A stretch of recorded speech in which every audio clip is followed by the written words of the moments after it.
வணக்கம், நான் அகஸ்டின். நான் வரியை பற்றி ஒரு வீடியோ அப்லோட் பண்ணியிருந்தேன். அப்போ வந்து கேட்டாங்க, 4 வரி கட்டுறோமா இல்லை 8 வரி கட்டுறோமான்னு கேட்டாங்க.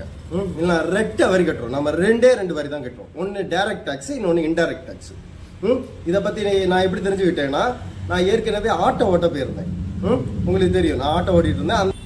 அந்த டைம் எதுக்காக வேண்டிய ஆட்டோ ஓட்டினேன்னா, ஒரு பொருளை கொண்டு நான் என்ன பண்ணேன்னா டெலிவரி பண்ணிட்டு இருந்தேன். ஒரு ப்ராடக்டோட பொருளை நான் வந்து டெலிவரி பண்ணிட்டு இருந்தேன். அதனால என்ன பண்ணேன்னா, இந்த ஜிஎஸ்டியை வந்து நாங்கள் கிளைம் பண்ண வேண்டியது இருக்குது. அதுக்காகவே நான் இதை தெரிஞ்சு வச்சுக்கிட்டேன். சரி, இது போது ஆயில் கடலில் வேலை பார்த்தேன். அந்த டைமை நான் தான் கிளைம் பண்ண கொடுப்பேன். அதனால நான் இதை தெரிஞ்சுக்கிட்டேன் ஓரளவு. பார்த்தீங்கன்னா 2 டைப் ஆஃப் வரி. அதில் வந்து முதல்ல டைரக்ட் டேக்ஸ், அதுக்கப்புறம் இன்டைரக்ட் டேக்ஸ்.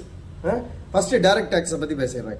டைரக்ட் டேக்ஸ் நம்ம எங்கெல்லாம் பே பண்ணுவோம்னா, இந்த கரண்ட்டுக்கான வரி, அதுக்கப்புறம் சொத்துக்கான வரி, தண்ணி வரி, இப்படி நம்ம நேரடியாக கட்டக்கூடியதெல்லாம் டைரக்ட் டேக்ஸ் உள்ள வரும். சரியா?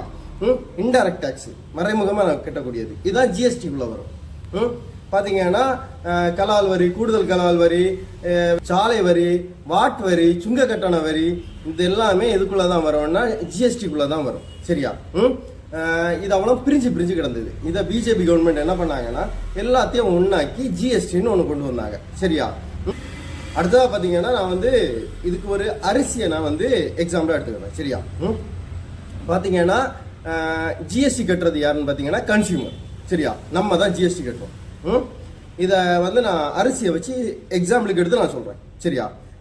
பார்த்தீங்கன்னா நெல்லை விதைப்பாங்கல்ல, அவங்க 7 லட்சத்துக்கு மேலே சம்பாதிச்சாங்கன்னா, வருஷத்துக்கு சம்பாதிச்சாங்கன்னா என்ன பண்ணுவோம்? ஜிஎஸ்டி பே பண்ணணும். சரியா? அடுத்த சுத்திகரிப்பு நிலையத்துக்கு போகும். சுத்திகரிப்பு நிலையத்துக்கு போகும்போது இவங்க சின்ன மில்லெல்லாம் வந்து என்ன பண்ண வேண்டிய தேவையில்லைன்னா ஜிஎஸ்டி பே பண்ண வேண்டியது இருக்காது. ஏன்னா சின்ன மில்லெல்லாம் கொஞ்சம் தான் போகும். ஆனால் பெரிய மில்லெல்லாம் இருக்கும்ல, அவங்க கண்டிப்பாக ஜிஎஸ்டி பே பண்ணுவாங்க. என்ன காரணம்னு கேட்டிங்கன்னா, இவங்களோட ப்ராஃபிட் குறைவாக இருந்தாலும் ஆனால் வருமானம் அதிகமாக இருக்கும். சரியா? அதனால இவங்க ஜிஎஸ்டி பே பண்ண வேண்டியது இருக்கலாம். சரியா? அடுத்ததா பார்த்தீங்கன்னா, இது வந்து ஒரு பிராண்டோட கையில் போகும். இந்த பிராண்டும் கண்டிப்பாக பே பண்ணி ஆகணும். என்ன காரணம்னு கேட்டிங்கன்னா, இவங்களுக்கு கண்டிப்பாக என்ன பண்ணும்? ப்ராஃபிட் அதிகமாக இருக்கும். இவங்களோட பார்த்தீங்கன்னா லாபம் குறைவாக இருக்கலாம், ஆனால் ப்ராஃபிட் அதிகமாக இருக்கும் இந்த இடத்துல. அப்போ என்ன பண்ணுவாங்கன்னா, இவங்க கண்டிப்பாக ஜிஎஸ்டி பே பண்ணியே ஆகணும். சரியா? அதான் டிஸ்ட்ரிபியூட்டர் கையில் போகும்.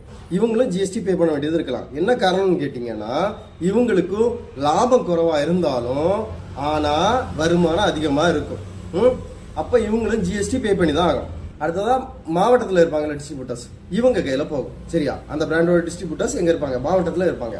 இவங்க கையில் போய் சேரும்போது இவங்களும் ஜிஎஸ்டி பே பண்ண வேண்டியது வரலாம். என்ன காரணம்னு கேட்டிங்கன்னா, இவங்களோட லாபமும் குறைவாக இருக்கலாம், ஆனால் வருமானம் அதிகமாக இருக்கும். அதனால இவங்களும் ஜிஎஸ்டி பே பண்ணி தான் ஆகணும்.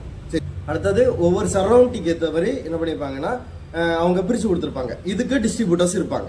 சரியா? இந்த டிஸ்ட்ரிபியூட்டர்ஸ் என்ன பண்ணுவோம்னா, ஜிஎஸ்டி கிளைம் பண்ணணும். இவங்களோட லாபம் அதிகமாக இருக்காது. சரியா? இவங்களோட வருமானமும் கூடுதலும் 7 லட்சத்துக்கு அதிகமாக இருக்காது. அதனால என்ன பண்ண வேண்டிய தேவை இல்லைன்னா, இவங்க ஜிஎஸ்டி பே பண்ண வேண்டிய தேவை இல்லை. ஆனால் 7 லட்சத்துக்கு அதிகமாக வருமானம் இருந்துன்னா, வருஷ வருமானம் இருந்துன்னா என்ன பண்ணணும்னா ஜிஎஸ்டி பே பண்ணி தான் ஆகணும். சரியா? இவங்களுக்கு லாபம் குறைவாக இருக்கலாம், ஆனால் அதிக வருமானம் வர்றதுனால என்ன பண்ணி தான் ஆகணும்? ஜிஎஸ்டி பே பண்ணி தான் ஆகணும். அடுத்ததா இது என்ன பண்ணுவோம்னா, ஒவ்வொரு கடைகளுக்கு போவோம். இதில் பெரிய கடைகள்லாம் இருந்ததுன்னா அவங்களும் ஜிஎஸ்டி பே பண்ணுவாங்க. ஏன்னா வந்து அவங்க நிறைய வந்து டேர்ன் ஓவர் பண்ணுவாங்க. வருஷத்துக்கு கண்டிப்பாக 7 லட்சத்துக்கு அதிகமாக பண்ணாங்கன்னா அவங்களும் ஜிஎஸ்டி பே பண்ணி தான் ஆகணும். சரியா? அடுத்ததா பார்த்தீங்கன்னா சின்ன கடைங்க, இவங்க எல்லாம் ஜிஎஸ்டி பே பண்ண வேண்டிய தேவையில்லை. இவங்களுக்கு ஜிஎஸ்டி நம்பரும் கிடையாது. சரியா? அடுத்ததா பார்த்தீங்கன்னா நம்ம கன்சியூமர் கையில் வரும். இப்போ இதுக்கு எல்லாத்துக்கும் சேர்த்து நம்ம பே பண்ணணும். சரியா? இதில் பே பண்ணக்கூடியது யாருன்னு கேட்டிங்கன்னா இத்தனை பேரும் கிடையாது. சரியா? நம்ம தான் பே பண்ணுறோம்.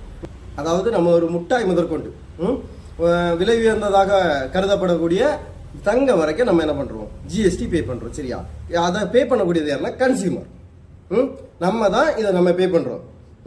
மறைமுக வரி, இதுதான் மறைமுக வரி. சரியா? நமக்கு தெரியாமலே நம்ம என்ன பண்ணுறோம்? கவர்மெண்ட்டுக்கு வரி கட்டுறோம். சரியா? நான் ஒரு தெளிவான ஒரு விளக்கத்தை கொடுத்துருப்பேன்னு நினைக்கிறேன். இதுக்கு மேலே உங்களுக்கு சந்தேகம் இருந்தால் போட்டு விடுங்க. நான் வந்து என்ன பண்ணுறேன்னா அதுக்கான விளக்கத்தை தரேன். சரியா? கடைசி எனக்கு ஒரு சந்தேகம், இந்த ஜிஎஸ்டி வரி இருக்குல்ல, இது மாநில அரசின் கட்டுப்பாட்டின் கீழ் வருமா இல்லை மத்திய அரசின் கட்டுப்பாட்டின் கீழ் வருமா? இதுக்கு நீங்கள் கமெண்ட்ல சொல்லுங்கள். சரியா? நன்றி, வணக்கம்.